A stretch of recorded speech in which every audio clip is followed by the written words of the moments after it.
A blessed and wonderful day of learning to our dear pupils and active parents. We are gladly inviting you to watch and learn to DepEd Candon City Teleskwela, Kanlungan ng Kaalaman, tungo sa kahusayan at kaunlaran.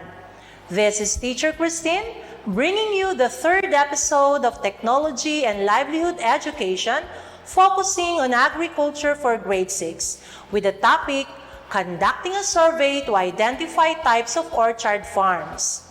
Are you ready to learn a new lesson? Come on, let's begin! Here is the most essential learning competency of our lesson. Conduct a survey to identify 1. Types of orchard farms. 2. Trees appropriate for orchard gardening based on location, climate, and market demands. In this lesson, you are expected to identify types of orchard farms, identify trees appropriate for orchard gardening based on location, climate, and market demands. Cite examples of trees planted in each type of orchard. Before we start, here are some things you need to remember. 1. Listen and watch well. 2. Understand what the teacher is saying.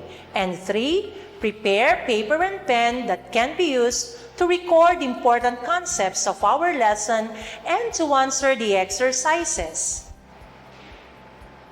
As we go through our lesson, think of the following questions. First, what are the different orchard farms? Second, what are the factors to consider in planting fruit trees? And third, why is it important to conduct a survey and determine the appropriate trees for orchard gardening based on location, climate, type of soil, and market demands? Last time, we talked about planting and marketing trees and fruit trees. Today, we will continue learning about plants. Our focus today is about orchards. Orchard is a piece of land planted with fruit trees or nut trees. It is also known as fruit farm. Therefore, an orchard can have any kind of fruit trees in it, be it mango, papaya, orange, duhat, banana, or others. Let us have a deeper understanding of the types of orchards. Number 1, we have fruit orchards. Fruit orchards include any facility focused on growing fruit-bearing trees. Citrus trees such as those bearing lemons, limes, or oranges may be grown all together in large citrus orchards or individually in smaller facilities. Plantations that grow fruit-bearing bushes generally don't fall under this category. These include fruits not grown on trees. We also have nut orchards. Nut orchards include a large variety of facilities that produce nut-bearing trees. These include orchards that grow popular nuts like cashews, walnuts, and almonds. This category also includes cocoa and chocolate-producing nuts, as well as coconuts. Some orchard owners produce pine trees for their edible pine nuts. Next is the seed orchards. Seed orchards focus primarily on growing trees that produce seeds rather than nuts or fruit. These seeds are then sold to commercial distributors for resale to the public in small seed packets. They may also be sold to large agricultural facilities or used for food production. Seed orchards can further be divided into 2 categories based on how they are established. In a seedling orchard, trees are selected through controlled pollination. In a clonal seed orchard, seeds are distributed through methods such as cutting and tissue culture, resulting in an easier harvest overall. And the last is the home or backyard orchards. Home orchards are small gardens where grafted trees are needed and small enough to fit in the garden. Let's proceed to the factors to consider in choosing fruit trees for your orchard. Number 1, choose fruit trees which are suited to your location. 2, choose trees based on your needs or market demands. 3, consider how much effort you will exert. 4, plant the right fruits. 5, choose the best time for planting. 6, consider the climate in your area. 7, for healthiest and tastiest fruit, choose the sunniest available planting location. This time, let's familiarize ourselves on trees suited for orchard gardening based on location. At the hillside, we can plant a mango tree. In a slope, we can plant a coconut tree. In a valley, you can plant a banana tree. In a plain location, you can plant a star apple. There are also trees suited for orchard gardening based on climate.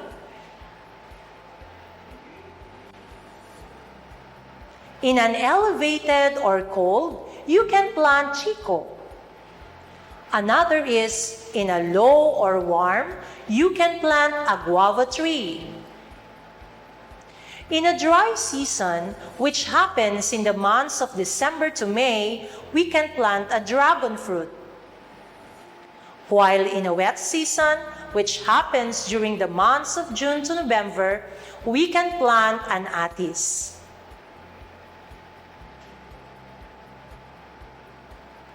Trees are also suited for orchard gardening based on market demand.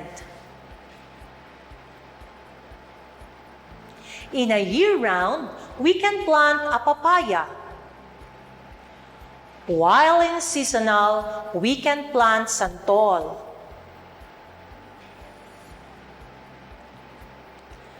Always remember that for the healthiest trees and tastiest fruit, choose the sunniest available planting location.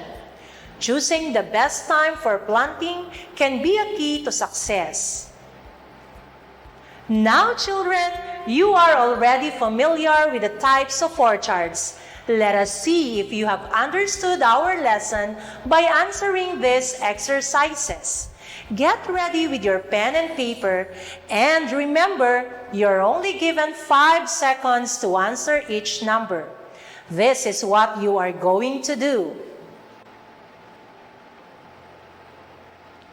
Identify the following. Let's go to number 1. It is a piece of land planted with fruit trees or nut trees.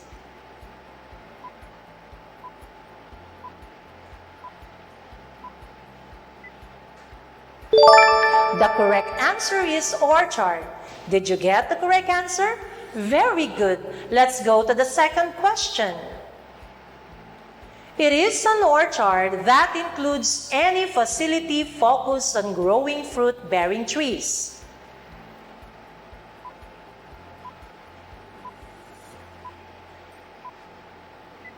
The answer is fruit orchard. Excellent! Let's go to the next number.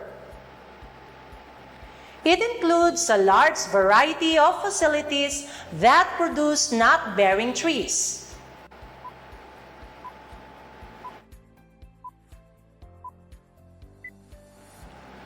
The answer is nut orchard. And next, it is a type of orchard that focuses primarily on growing trees that produce seeds rather than nuts or fruit.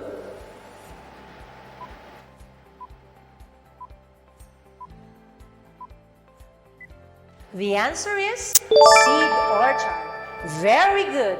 And for the last number, This is a small garden where grafted trees are needed and small enough to fit in the garden.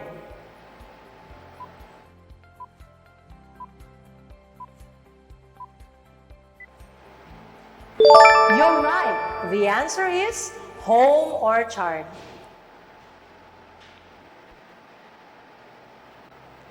How many correct answers did you get? Wow, that's great. Let's see if you can do well in the next activity.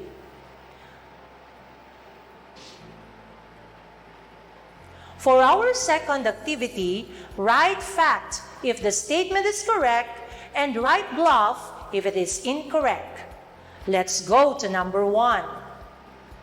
We can plant chico in elevated or cold areas.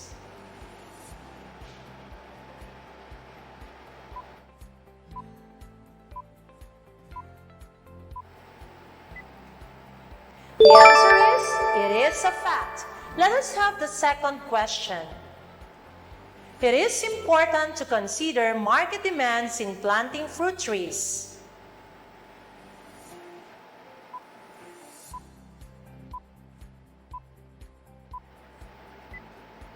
The answer is fact. Did you get it right?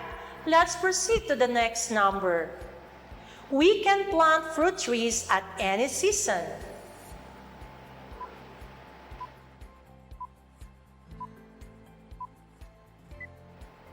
The answer is bluff. Let's go to the fourth number.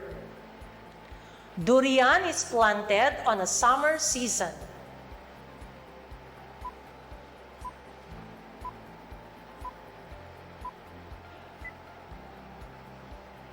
Did you get it right? It's a bluff.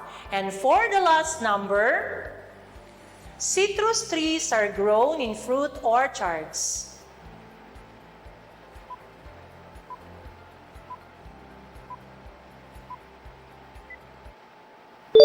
Correct. It is a fact.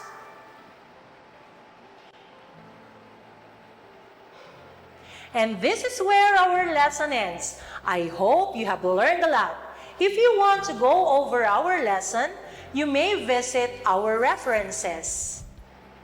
Again, I am Teacher Christine reminding you, he that plants trees loves others beside himself. Thank you for tuning in. Until our next meeting, have a good day.